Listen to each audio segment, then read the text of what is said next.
Copyright Stanford University, all rights reserved.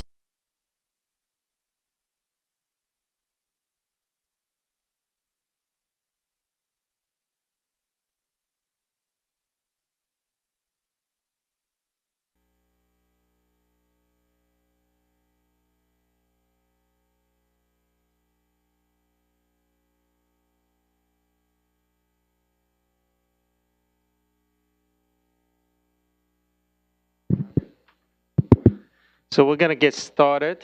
I'm happy to see a lot of my radiology colleagues that are here for this seminar. I'm going to go over a few slides. I guess I need help, David, maybe. Okay. So just a few announcements. We have the schedule changed a little bit today so that meet with our frontier speaker is going to be at 3 o'clock, not today, because Dr. Lindner has to go back to OHSU. And for the Med 223, it's Matt Wheeler who's going to give a talk, and he'll talk about gene therapy approaches to inherited cardiovascular disease. The next frontiers, this is next Tuesday. It's going to be John Keeney, who's the chief of cardiology at UMass, also associate editor of New England Journal of Medicine. So if you want to get your paper accepted to New England Journal of Medicine, please come to his talk. We have, and then, so just keep in mind that the lectures are now recorded, and you could go back to this website to download the talk. This is our second clinical biomarker discovery program. I think the last one was held a couple of weeks ago by Holden Macker, and that was a success. A lot of people showed up. I think the next one is going to be held by Jay Rahadas, and he's going to talk about LC mass spec for quantification of biomarkers from biofluids. And then for the CVI Faculty Club, I really encourage the junior faculties and instructors in the CVI to show up. Wei Zhao is going to talk about effects of carotid disease and carotid interventions on cognition. And then just keep in mind that the CVI retreat is going to be it's going to be December 2nd. The keynote speaker is going to be Doug Mann, and Ingrid, I know, is working very, very hard in terms of coming up with a spectacular schedule. And then for the travel awards, the next deadline is December 15th. This is the website for you to look at the guidelines. And then the manuscript award is January 15th. And with that, I want to introduce a good friend and colleague of mine, Jonathan Lindner. I've known Jonathan for about 10 plus years when I was a PhD graduate student at UCLA. Jonathan, I would say, is probably the world's premier expert in ultrasound microbubble imaging in terms of molecular imaging. And I think he and Sanjeev Kaur at OHSU has made a lot of the seminal discoveries in this area. He's currently the Lowell Edwards Professor of Cardiology at the Knight Cardiovascular Institute at the OHSU. He did his MD degree at UT Southwestern. Afterwards, I did his cardiology fellowship at the University of Virginia, and moved to OHSU around 2007, rose up the rank. He's published more than 150 papers, continuously funded by the NIH for the past 15 years on pretty much all the major molecular imaging as well as echocardiography society meetings. He's also on the chair of the ASC, the American Society of Echocardiography, for the past 2 to 3 years. They have these annual meetings that's held in Hawaii. So if you want to go to Hawaii, give a talk, please talk to Jonathan. Joking aside, they also have the Knight Cardiovascular Institute, and some of you may know this is funded by Phil Knight, $120 million, a big chunk of money. They are actively recruiting. So for the postdocs and who are graduating here, and they're looking for people who have expertise in imaging and biomarkers and stem cells in different areas. So I would pay attention to Jonathan's talk and then also take advantage of the 3 o'clock slot and talk to him. And with that, without further ado, Jonathan, it's a great pleasure to have you here.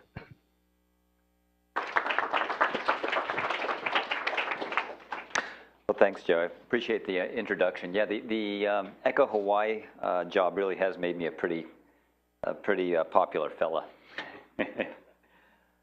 So I know that there is interest in molecular imaging of all types on this campus, and molecular imaging with ultrasound is one of those. And so I'm going to be giving a talk focused mostly on some of the translational applications of contrast ultrasound. And I'll start with this slide, which really kind of describes in a slightly different world what we're trying to do with molecular imaging in medicine.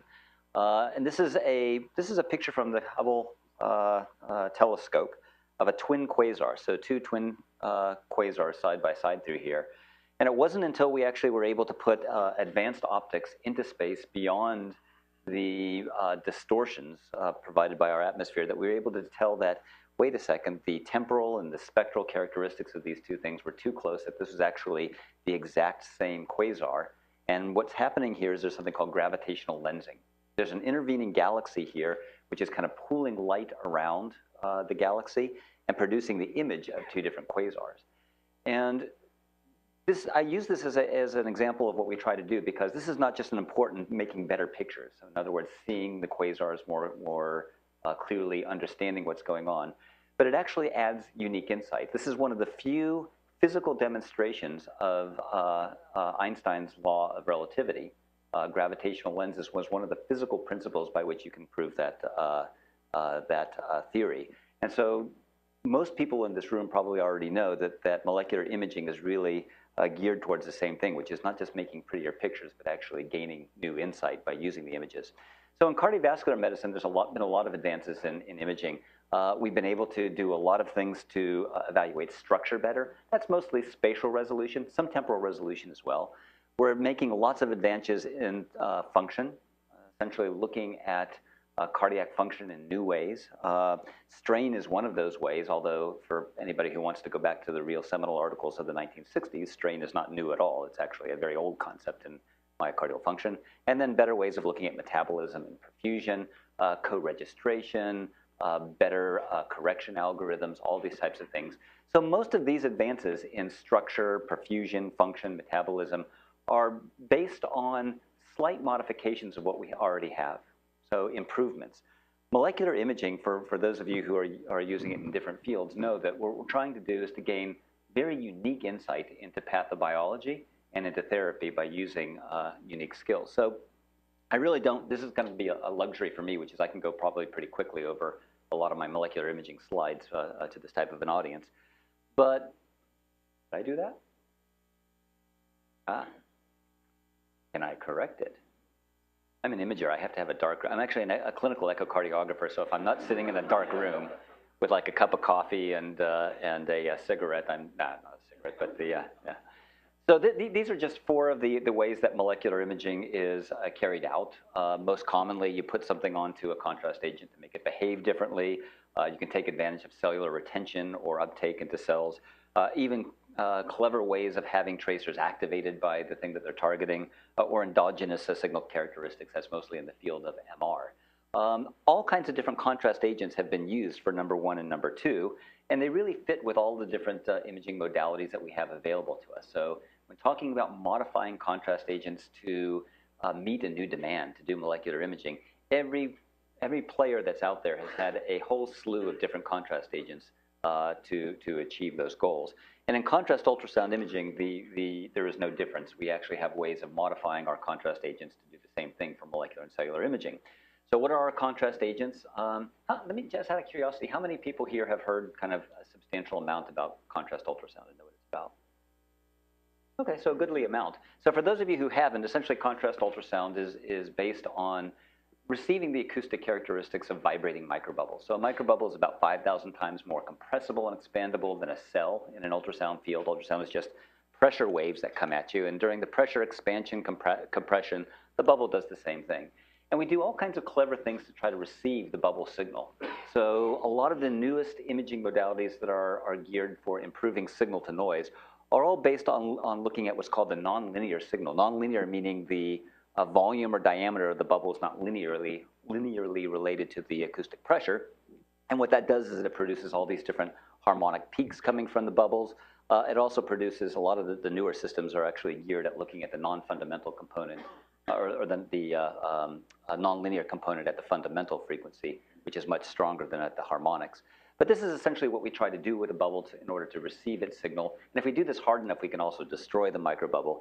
Now, this is the Keller. I'm not sure if you guys can see it at the bottom or not. If you can't, don't worry about it, because it's one of many different formulas that have been used to model microbubble behavior in an acoustic field. And it takes into account what the pressure is, the diameter, the shell viscoelastic properties of gas, the boundary conditions, all of those different things.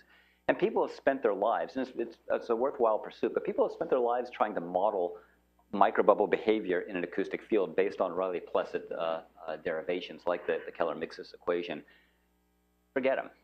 And I hope I'm not insulting anybody in the audience, but it's much more complex than that. The way that a microbubble actually behaves in an acoustic field is to some degree completely stochastic. You can have all these other different things that microbubbles do in an acoustic field. There's something called threshold cavitation where it doesn't do anything until a certain power is reached, and then it starts vibrating like crazy. There's compression-only behavior, what's called 2 times fundamental oscillation, and you see that here where 2 different microbubbles are actually oscillating at different frequencies, despite the fact that the acoustic pressure is the same.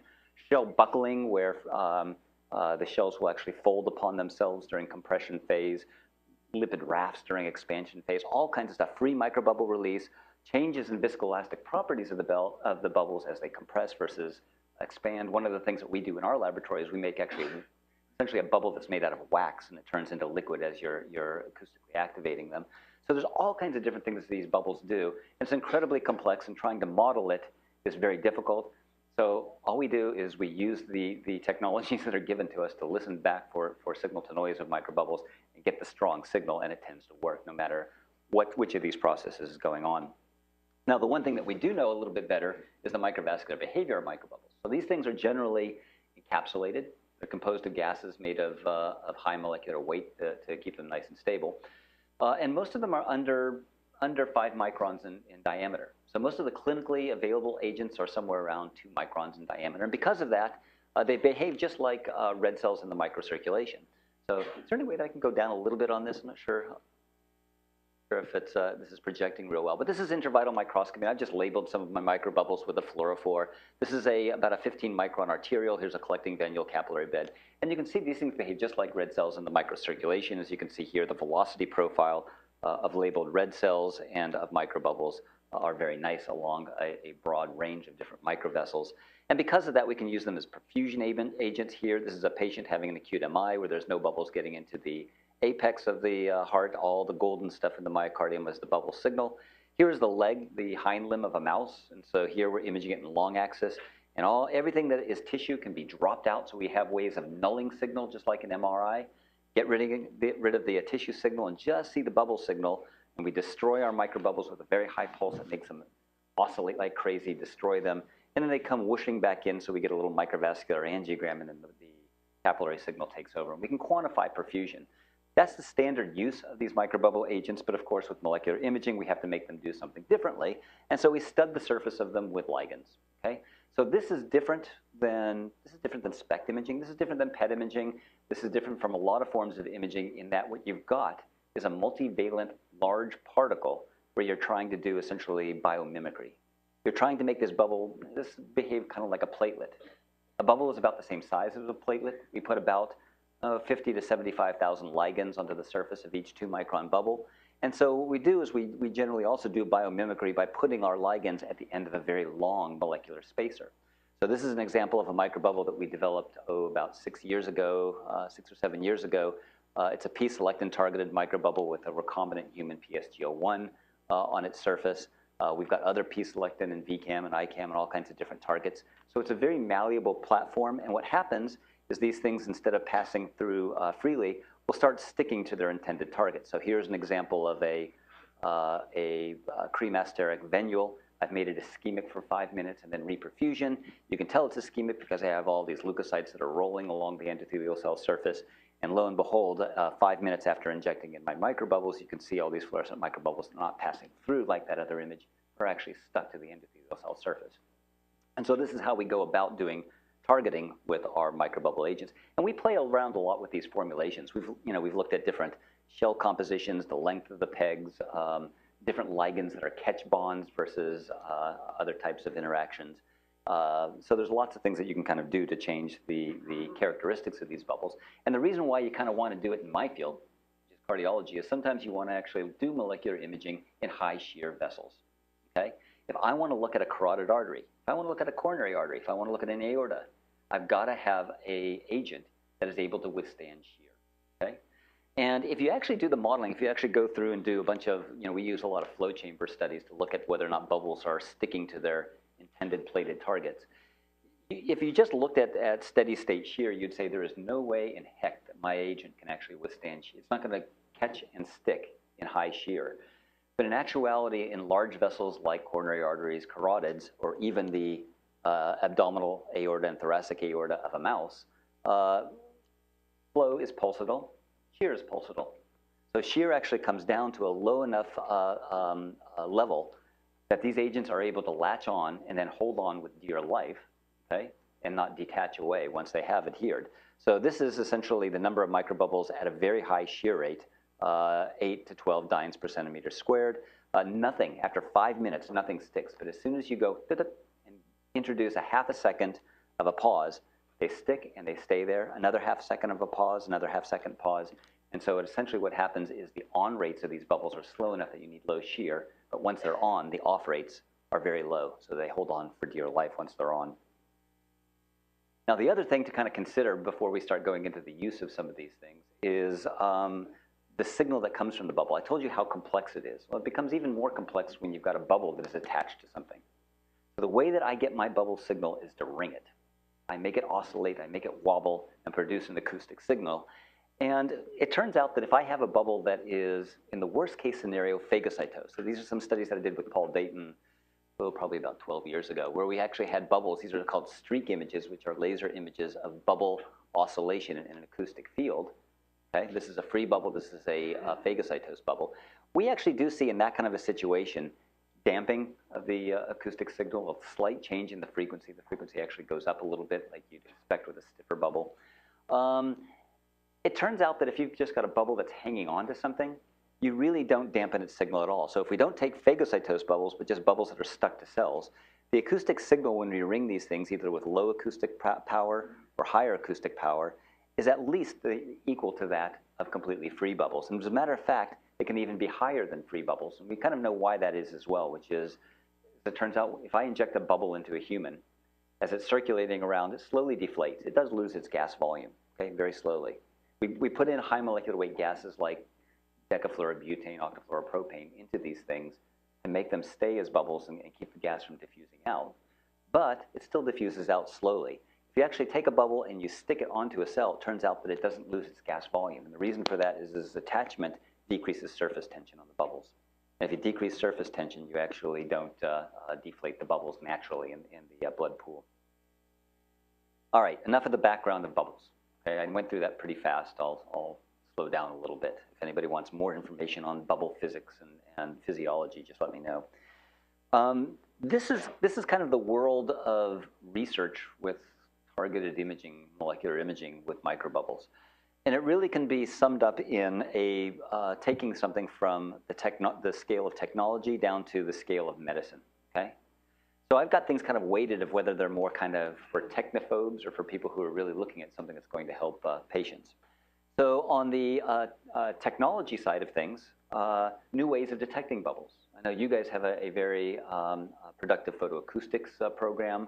There's also something called phase priming, where you can make the bubble kind of expand it like a balloon and then hit it with a different frequency and a different power to make it to strike a bubble when it's in a certain phase. There's nanoscale and self-assembly agents. These are more tiny little agents that will actually escape out of leaky blood vessels. So in areas of angiogenesis, you can get 100, 200 micron nanoparticles out. There are certain ones that actually will self-assemble once they're out of the vascular space as well. Phase conversion nanodroplets, which is something that we're working on, which are not bubbles, but they're actually liquid, tiny particles, where if you hit them with the right power and frequency of ultrasound, they'll convert from liquid into gas. So a great use for that, for example, is I'm trying to transfect hepatocytes with cationic nanoparticles, okay, or microbubbles. I can't get those particles, microparticles, out of the sinusoids and next to a hepatocyte. So what I have to do is I have to use a nanodroplet which will escape out through the sinusoids, through the fenestrated sinusoids, gets next to a liver cell, then I can convert it to a bubble and then strike the bubble and transfect with the DNA. So there's all kinds of little things that you can do with these things. There's something called primary radiation amplification. This is a fancy word for saying as my microbubbles are passing through a vessel, I can push them, okay? I can push them against a wall to make them stick to a wall to get the better adhesion. And then as we go towards medicine, there are things such as biomimicry, where we actually take our bubbles and do little tricks that happen in nature, like with leukocytes, which is things like multi-ligands.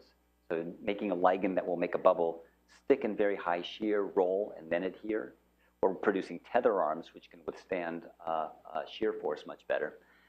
Theranostics, which is, as I've mentioned, gene and drug delivery. But here's where we're going to be talking today, which is we're going to be mostly talking about using contrast-enhanced ultrasound towards the medicine end of things, which is discovery of pathophysiology, drug discovery and optimization. I'm not going to actually talk about new clinical diagnostics, except maybe just a little bit. That's what I was here about 2 years ago, and I talked mostly about some of our marching towards a clinical application like ischemic memory imaging. I'll stay away from that and kind of just focus more on pathophysiology and preclinical research. So here's one of my favorite slides. I never give a molecular imaging talk without this slide, which is kind of the raison d'etre for molecular imaging, the way that I see it, which is you're either developing some of these things to eventually be used in humans for diagnostics. Just like in cancer, in cardiovascular disease, you may be able to detect disease very early. You may be able to give therapy based on whatever the molecular phenotype of that person's disease is, or monitoring therapy. What I'm going to be mostly talking about is these two things, which is discovery, uncovering new pathophysiology that is druggable, okay? And especially doing it in conjunction with all the extra little goodies that you get from imaging, like structure and function and perfusion, and also preclinical evaluation of new therapeutics. So those are the two things that I think I'll focus on in this talk, and what role contrast ultrasound has in that scheme. So as you guys know, there's probably no place on Earth that is better for multimodality molecular imaging than this place. You guys have it all, okay? And you guys have a toolbox. And you can go and pick things off of a shelf depending on what process and how you want your imaging technology to work. But this is what goes through my mind and probably goes through your guys' mind when you're trying to figure out what technology to use. And I actually designed this slide with clinical use of molecular imaging in mind, which is, you're going to use a technology that is going to perform well, that is going to be practical, but also feasible. What I mean by feasibility is, don't ever ask me to go target a tumor cell with a microbubble. If my microbubbles don't leave the vascular space, how can I go find a tumor cell? Okay? Unless you've got an incredibly leaky vasculature. And so these things are also incredibly important when talking about using molecular imaging as a research tool. Understand biology and understand new therapies. You have to use something that is going to give you the answer that you want, okay? Something that you can use in a practical manner in your laboratory. And these are key issues, which is sensitivity, specificity, temporal resolution, all of those things. So it has to be matched up appropriately. So I'll show you kind of where contrast ultrasound really matches up. This is just some of the, I meant to delete this slide, but I didn't. But these are just some of the uses of molecular imaging, not just in clinical cardiovascular medicine, but also in science as well, to better understand some of these processes that are very important in disease pathophysiology. So let's start with atherosclerosis imaging. Everybody kind of understands atherosclerosis imaging and what the issues are. So this is a partial list of just some of the potential clinical roles of molecular imaging in athero as far as I see it. Number one, very early detection of aggressive disease that starts decades before it becomes clinically evident. Can molecular imaging actually play a role that things like coronary calcium scores playing right now and CRP and lipids, can we actually better risk stratify who should be stratified to some of these newer therapies that are going to be expensive, that have toxicity, all of these things. So we believe that molecular imaging of decades before it becomes an acute coronary syndrome or stroke may help you identify patients who are going to benefit from these brand new therapies. But also the selection and optimization of therapy. What I'd like to talk a little bit about is this preclinical drug development and early clinical proof of mechanism studies. So molecular imaging can essentially tell you, hey, maybe something else is going on that we didn't know was going on, and maybe it's druggable, and does our drug actually work in these models? So everybody's got their own kind of version of this atherosclerosis progression slide. You don't have to be a cardiologist. You can be a nephrologist, a urologist, a psychiatrist. Everybody's got their own idea of this. But this is essentially the march towards atherosclerotic progression, very early process that starts decades before you start having these ACS events. And the reason why I show you, everybody's seen these, the reason why I show this is to kind of remind you guys that whatever target that you choose, whatever target you pick out, has to make sense. So for example, if I am wanting to find a patient who's got an unstable, really unstable plaque or has an unstable plaque phenotype, I need to be imaging some of these processes in the far right side of the slide. But if I want to try to do something like what I just described, which is to find a patient who's going to benefit from early therapy, okay? If I believe that atherosclerosis is a curable disease, I need to be able to find it at this stage, at the early stage, okay? How many people here are clinical cardiologists? Yeah. Who here has ever cured atherosclerotic disease? Have you? Yes, exactly. Exactly right. Genetic models, absolutely. And I have as well. Everybody, that's, yeah. So nobody here who actually has ever cured atherosclerosis in a human. So it is a non-curable disease. We palliate, we bypass, we squish, we stent, we do all kinds of things, but we don't cure. It is potentially a curable disease if you nip it in the bud. Okay, people believe this, and the mouse models, if you actually look at the, doing all of these genetic modifications, tell you that that's probably the case.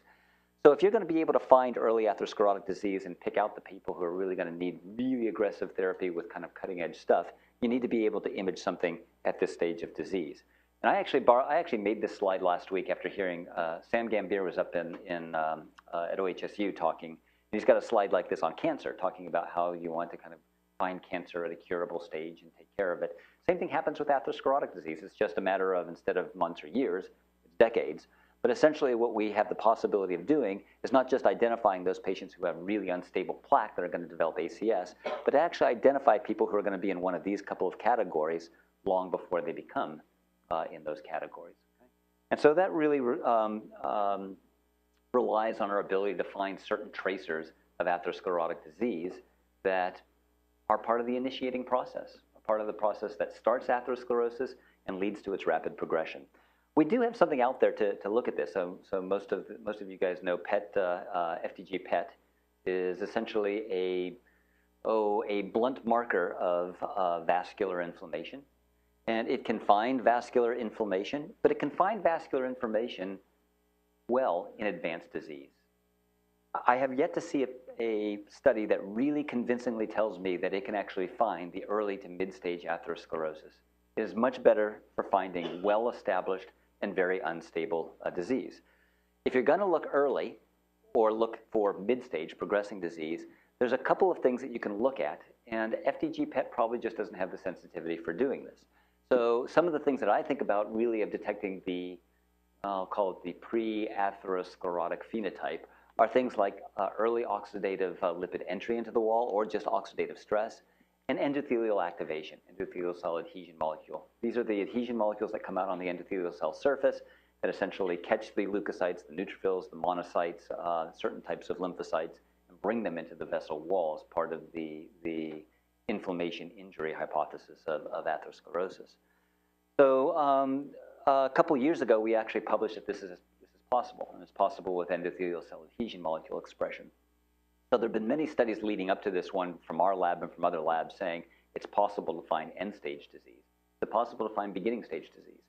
And so what we did is this is a mouse model of athero. This is a DKO. For some reason, my titles are being cut off at the top, but this is a DKO mouse model, which is an LDL receptor ApoBec1 double knockout model. And it's a very reproducible, temporal reproducible model. So these mice, they develop really end-stage atherosclerosis by about 40 weeks of age just on chow diet. Here's a Movat stain showing you a very complex, nasty plaque that are extending into the lumen. Here's the temporal data. At 20 weeks of age, they're at the stage of essentially fatty streaks. Sorry if they're being blocked there, but these are intimal xanthomas, as Renu Vermani would call them. And so this is the very early fatty streak. At 10 weeks, there's just a trace that we find of intimal thickening, but there are monocytes starting to enter into the blood vessel wall. So this is really 10 weeks, the pre-atherosclerotic phenotype, fatty streaks, and advanced disease. And when we use microbubbles, just a simple intravenous injection of microbubbles that are targeted against either P-selectin or against VCAM, we can actually find signal enhancement. This is not showing up because of the lights, but here is a B mode of the aortic arch of a mouse. I've got it outlined here for you, and this is the signal that's coming from these, in this case, these are VCAM-targeted microbubbles. Right there, exactly where atherosclerosis starts to form in these animals, which is right at the takeoff of the brachiocephalic vessel. And this is the quantitative data that we had from those animals showing you that the DKO atherosclerotic mice at 10 weeks of age and at 20 weeks of age, you can detect P-selectin signal over control mice and over control microbubbles as well. So this was really the first demonstration that, yeah, you can actually detect atherosclerosis just as it's starting, just as it's starting. What you can do in a mouse, can you do it in a human? Well, you guys know it's a huge road to go from a mouse to a human, so you have to have meaningful intermediates. The meaningful intermediates that we use in our laboratory are non-human primates. So I'm very lucky to actually have one of 8 national non-human primate research centers up at OHSU. 4,500 monkeys, 4,700 if you actually count the people who were there. And we have all these different nice models of monkey diseases, and this is one of our cohorts. This is one of my fat, obese, insulin-resistant monkeys that we put on high-fat diet, and we give them little glucose treats, and they become sedentary, and they watch The Wizard of Oz, and they don't exercise in their cage. This is the central adiposity that they develop. They become insulin-resistant, and they do develop bad atherosclerosis kind of over the course of 4 to 5 years. But it really takes about 2 years for you to find any increase in intimal thickening. So this is carotid IMT. For those of you who don't know this, this is looking for the very beginnings of intimal thickening in response to the high-fat diet and inactivity. So it really takes 2 full years for you to find much of an IMT signal. But when we do molecular imaging, and what I've done here is I've done a background subtraction color coding so you can kind of see this is superimposed. So this is the contrast ultrasound signal superimposed on a B mode so you can kind of see where it is. This is the carotid bifurcation. You can see as early as 4 to 8 months, we start seeing an increase in the endothelial cell adhesion molecule signal. So it's not just for mice. We can actually detect the very earliest traces of atherosclerosis and vascular inflammation long before you even get any kind of morphologic change in the blood vessel. Why is this important? So we've documented that you can detect disease early. Eventually, this may make clinical sense. We have a decision to make based on it. We don't. We're going to have to wait until these incredibly powerful but expensive and toxic drugs come around to make a decision based on very early atherosclerotic detection. But what we can use it for is this, which is to try to make some sort of an impact on the average $2 billion process to bring a drug to market from start to finish. And this is my version of developing a drug or a therapeutic. It starts with biologic target identification, all of these different processes until you get your IND and then your NDA. Well, as it turns out that using imaging can really accelerate this process in multiple different ways. First, it can really help you with in vivo testing of a candidate agent, looking at its on-target and off-target effects. It can be used sometimes as a surrogate endpoint. It's mostly cancer that they're using imaging as points. But something very important is up here, which is using molecular imaging for defining pathophysiology that is targetable for drugs, okay? Defining new pathophysiology that you didn't know was there. And let me tell you a little story about this because this is where the contrast ultrasound with the early detection has really made an impact for us. So this is a list of different drugs, not even drugs, strategies that are in development to try to treat atherosclerotic disease. Okay? We have some things that are really best targeted to calming down unstable plaques that have already developed. But there are many drugs that are actually out there that really rely on being given at the early to mid stage of atherosclerosis. They really don't have a chance to work well once you have really advanced end stage disease. And so this is what I'm talking about being able to use molecular imaging to be able to look to see whether or not your candidate molecules are actually having an effect on the process. Now, what has been used to kind of do this in molecular imaging? Well, in human trials, really what we've got is FDG again, FDG PET. There is one, maybe more than one study, somebody can correct me, but there was a study using USPIOs with MR, where this was done in Britain, where they actually gave these small, tiny little pieces of rust, these iron oxide particles, which kind of leak into a plaque and get retained by macrophages. And they actually showed that you can reduce inflammation with statins. There's another study that essentially did the same thing, which was they used FDG PET in humans. They kind of gamed the system a little bit by just choosing the kind of hottest area rather than a priori defining what your region of interest was going to be.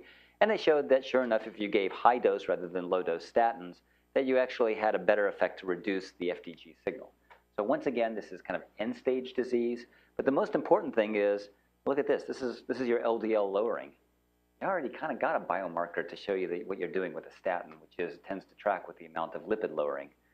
So my kind of summary of those studies is this is kind of like pearls or lipstick on a pig, which is you develop this uber sensitive, wonderful way of looking at vascular inflammation, and you're going to use it to cure atherosclerotic disease by looking at the effects of statins. So I think there's a lot more that we can do with this, and that's where we're starting to explore in atherosclerosis right now. And here's the story that we've been able to contribute to this whole knowledge, which is the role of platelets in early atherosclerosis. So everybody knows that platelets play a huge role in thrombosis in end stage. When you have an unstable plaque, it ruptures, it erodes, you have platelets that aggregate, and you have thrombosis of a vessel. That explains about 75% of all acute coronary syndromes. Well, it turns out that platelets probably play a role in early atherosclerotic development. So this is an early plaque from one of our mouse models, and if you look at the intact endothelial cell surface, not where there's an erosion, you see platelets on the surface, you see them by immunohistochemistry. What are those platelets doing that's bad? Well, here's what platelets are doing that's bad in early atherosclerosis. They're a source of pro-inflammatory cytokines. They're a landing site for monocytes. Turns out that monocytes can land on platelets a lot more readily than on endothelial cells. They're a source for vasoconstrictors, and they're a source for pro-angiogenic cytokines and chemokines. Okay? So the bottom line is platelets, even transiently interacting with the endothelial cell surface, bad. Transiently, I say transiently because people like Klaus Ley have actually shown that a platelet binding to the endothelial cell surface can drop off its crap. It kind of drops off its bad baggage and then takes off. Okay? People actually showed a while ago, this is from over 10 years ago, that in mouse models of atherosclerosis that you can actually find platelets adhering to the endothelial cell surface. Now this was interesting because what the people did to do this is you have to take out blood, you have to do ex vivo labeling of the platelets, and the platelets are super activated. We've done this as well. And when we look at platelets, they are no longer the same thing as what's circulating in your bloodstream. Once you take platelets out and start trying to label them and stick them back in so that you can see the fluorescent platelets sticking to a blood vessel wall, they are not the same thing. So what you see in experiments like this, even though they may be done with intravital microscopy and in vivo, is not really what's happening in reality. And even though you can show that platelets are sticking and that inhibiting platelets are actually having an effect on atherosclerosis, you don't know it for sure until you find that process in vivo. And that's exactly what we've gone off to do. So one of the first things that we did when we wanted to study this process, we took a bubble and we stuck on the surface of it the A1 domain of von Willebrand factor. So von Willebrand factor it's a huge molecule, has many different domains. One of the domains is the GP1B binding domain, which is the A1 domain of VWF. So it goes and finds constitutively expressed GP1B alpha on platelets. So somebody is always asking me, why don't you just do 2B3A? I never do 2B3A because I'm trying to outcompete fibrinogen. I don't have to compete with circulating VWF because circulating VWF is pretty much in a quiescent form. It's not activated. Okay? And so we put this VWF on the surface of microbubbles, and then we looked at the signal coming from the aortic arches of our atherosclerotic mice. I'm not showing you the control mouse data because there's essentially almost no signal. But here you can see at 10, 20, 30, 40 weeks of age, so as early as this pre-atherogenic phenotype at 10 and 20 weeks of age that I showed you of that same mouse model, you're already seeing A1 signal. Okay? You're seeing platelets that are adherent to the endothelial cell surface. And we knew they were platelets because if we took any of these groups and we did platelet depletion on them, we essentially brought the signal back down to control bubble level. Now, what's causing this? Why are platelets interacting with the endothelial cell surface? Well, why don't we use molecular imaging to understand that as well? So we actually use molecular imaging of multiple different pathways, but here's the winner. So I'll discard with all the losers. And we didn't actually go after the winner to be as our first step. So one of the things that we were looking for is whether or not there is actually dysregulated von Willebrand factor on the surface of plaques. So we did the opposite of what we just did, which is we took a bubble and we put on the surface of it GP1B alpha so that it would bind to activated von Willebrand factor on the endothelial cell surface. And sure enough, 10, 20, 30 weeks of age, now I'm just showing you the signal relative to a background. We see this age-dependent increase in von Willebrand signal that's on the surface of plaques. So this was really the very first evidence using molecular imaging. It was the very first evidence ever of showing that there is really dysregulated von Willebrand factor on the surface of atherosclerotic plaques. But what's causing it? Well, in talking with Jose Lopez and talking with Zaveri Ruggeri, who are two people who are much smarter than me in platelet biology, the most probable etiology is dysregulation of ADAMTS13. So ADAMTS13 is a membrane-bound enzyme. It's responsible for cleaving von Willebrand factor, okay? And what happens is von Willebrand factor is released from Weibull-Palade bodies of endothelial cells, and some of them are in these ultra-long multimers, which are activated. And this enzyme comes and cleaves it off and says, no, I'm not going to allow any of these long von Willebrand factor strings, and I'm just going to cleave you. Well, as it turns out, that ADAMTS13 is oxidatively modified so that it no longer works real well. Okay? Anybody know what the disease process is when you don't have ADAMTS13 working? Anybody? TTP. Okay? So for anybody who actually sees patients in the intensive care unit, this is a horrible consumptive coagulopathy where your platelets all stick to the endothelial cell surface in people who are very ill with trauma or with sepsis or with something. And the reason is the trauma or sepsis or something makes the ADAMTS13 go wonky, and you get these long strings of von Willebrand factor on all your platelets deposit on the blood vessel wall. But we thought the same thing could be going on in atherosclerosis. And so what we did was that we looked at 20 weeks of age and 40 weeks of age. I'll just show you the 40-week-old DKO data. We actually measured the signal coming from platelets in black and the signal coming from von Willebrand factor in gray relative to background. And we measured it at baseline and then 15 and 60 minutes after administration of a dose of recombinant human ADAMTS13 that had not had a chance to become oxidatively modified. And sure enough, all of this stuff came back down to background. Why is this important? Well, we've just identified a brand new pathophysiology of atherosclerosis, early atherosclerosis, which is atherosclerosis is a focal form of TTP.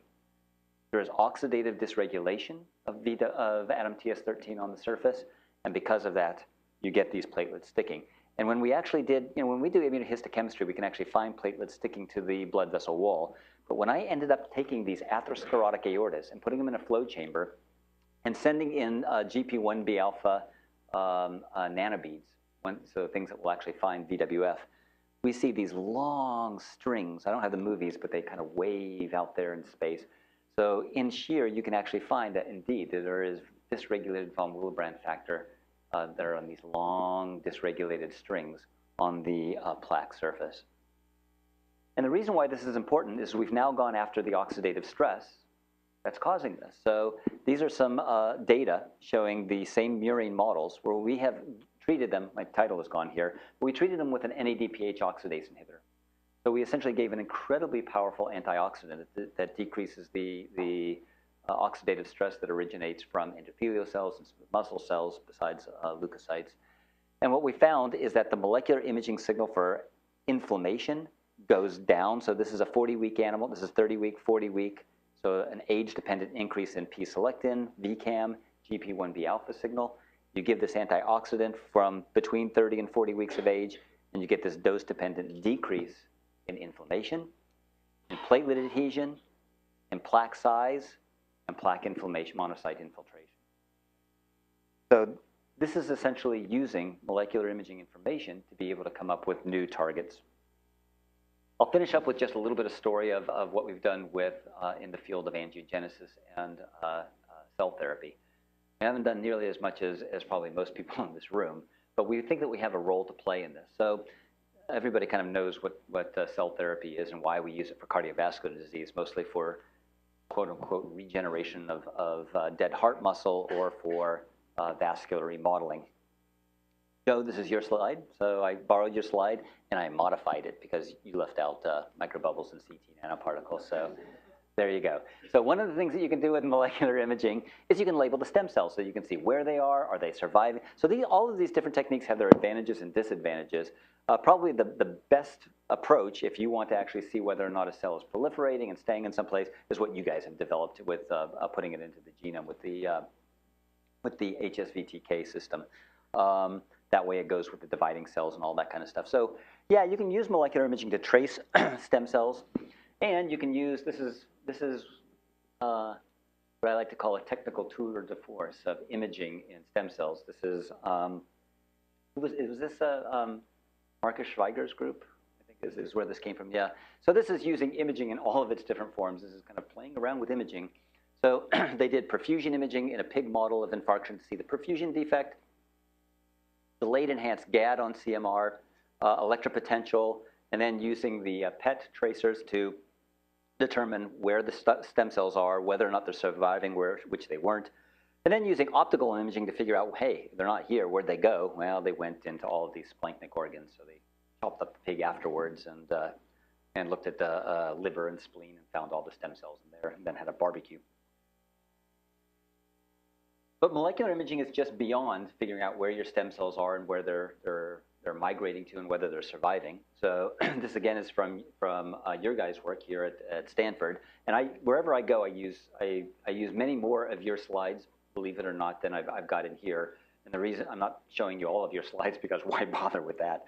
But this is where molecular imaging is really going to be used, which is to better understand how to modify the process and understand it. A better understanding of why we are succeeding, but more importantly, why we are failing in cell therapy.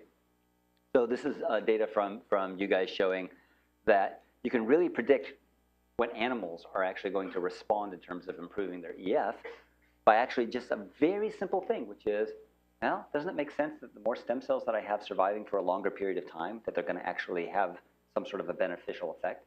And so you can essentially stratify animals into a likely responder versus a not very likely responder just by looking at the amount of signal and cells that are surviving in that tissue. You can also use molecular imaging to figure out what the cells are doing.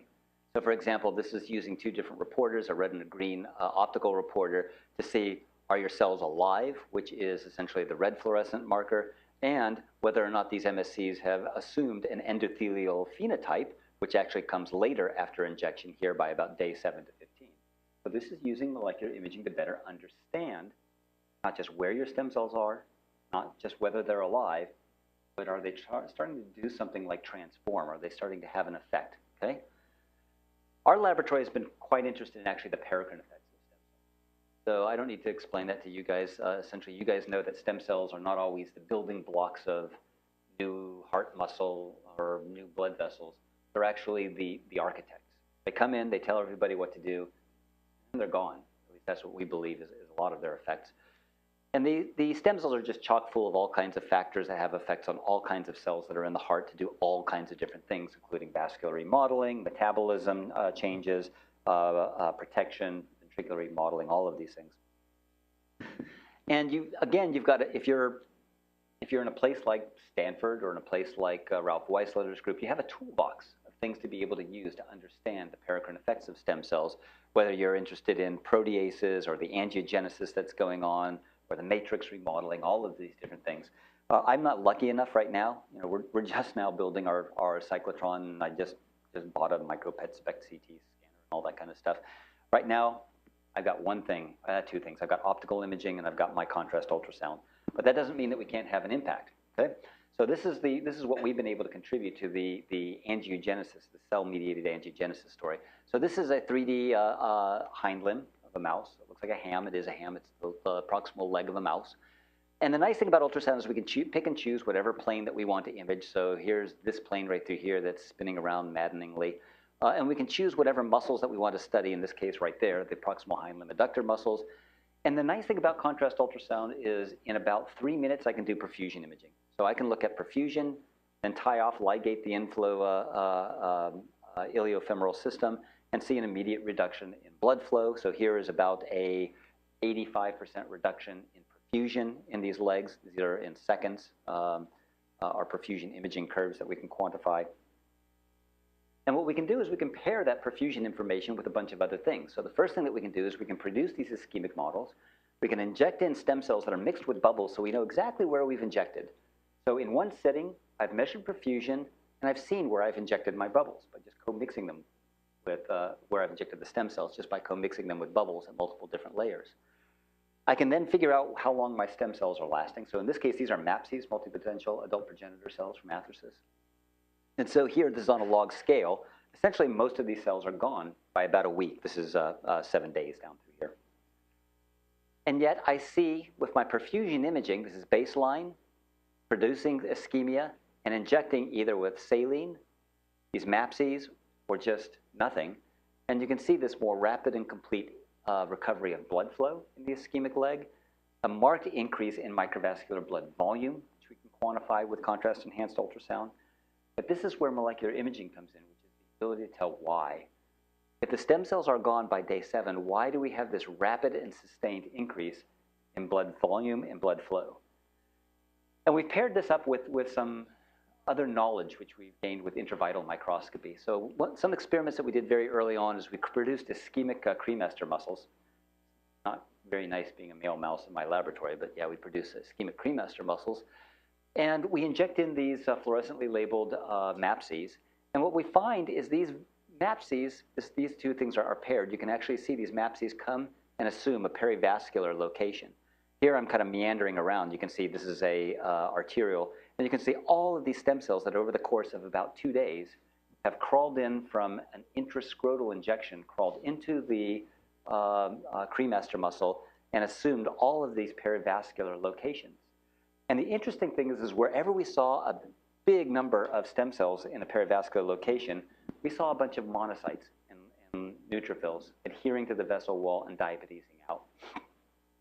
And this called into question, right around the time that we were making these observations, it called into question whether or not these stem cells which migrated to this perivascular location were actually working by bringing in the very specific population of monocytes, a proangiogenic reparative monocyte population.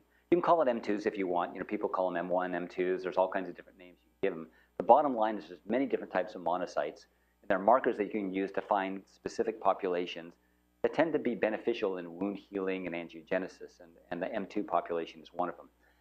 And we believe that the stem cells, since we saw wherever there was a lot of stem cells, we saw a bunch of leukocytes adhering and rolling, that the stem cells were actually having an effect, a paracrine effect on the endothelial cells and on migration of certain populations of monocytes, which were actually doing the work of promoting vascular remodeling.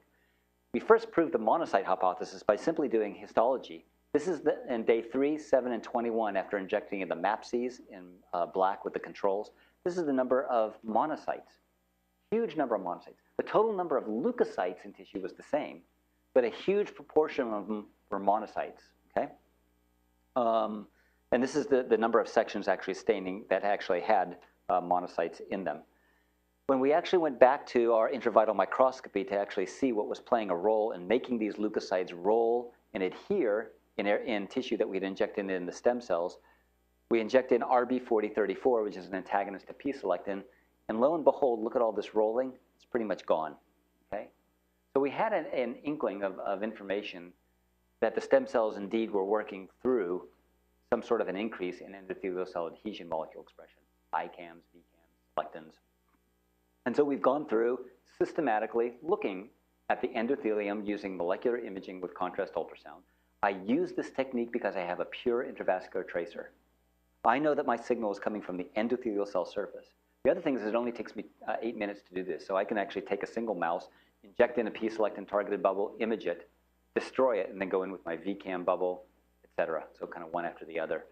And here's the data coming from MAPCs versus my controls. And here you can see at day 3, 7, 21, after producing ischemia and injecting in the stem cells at day 1, the MAPCs, this marked amplification of P-selectin signal.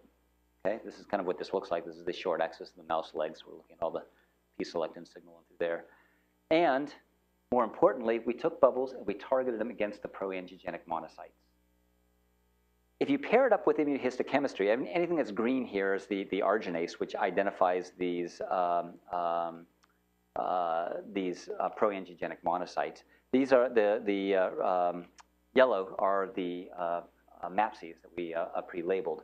And so here you can see wherever we saw these MAPCs, we also saw these monocytes. But more importantly, molecular imaging with contrast ultrasound didn't give me what was parked out there over the accumulation, but it actually tells you what's trafficking in. If I'm using molecular imaging against these cells with a pure intravascular tracer, then all I'm looking at is the stuff that's being recruited on the endothelial cell surface. And lo and behold, day 3, 7, even out to 21, the stem cells were long gone. We still saw increased signal coming from these pro-angiogenic monocytes, which means essentially that stem cell therapy is not just causing an acute inflammatory response that's monocytic, it's laying down the groundwork for a sustained monocytic infiltration.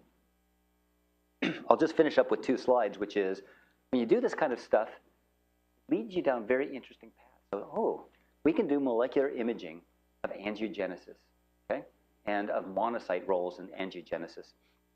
Whoops, sorry. This